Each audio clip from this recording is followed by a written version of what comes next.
जी अभी क्या बेच रहे हो? सेव है, पापड़ी, दाल, चेवड़ो, मतलब આને કહેવાય શું એટલે એકચ્યુઅલી માં ઊંચો. ખુમચો એટલે ગુજરાતના અંદર લસણની સેવ પાપડી ને બધું તમે મિક્સ કરીને કંઈક અલગ બનાવો છો એવું છે એટલે હા, ચટણી વાળી આવે. એવું છે લસણની ચટણી કે પછી મરચા વાળી મરચા વાળી. લસણ ના કોઈ આઈટમ નથી. જૈન प्योर जैन जैन जैन. ओके मतलब वो ससुराल वाली चटनी क्या है? हाँ, धनिया वाली. हाँ, फुल मिर्ची है ना एकदम देखो हाँ.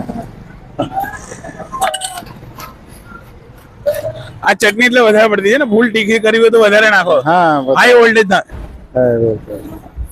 આ ડુંગળી ખાવશો? ડુંગળી હા તમે ખવડાવો ને કઈક સારું કહીએ નવું કહીએ આ મસાલો ઘરનો બનેલો તમારો હા, ઘરનો મસાલો. એના અંદર ઘણી બધી વસ્તુ આવતી હશે ને હે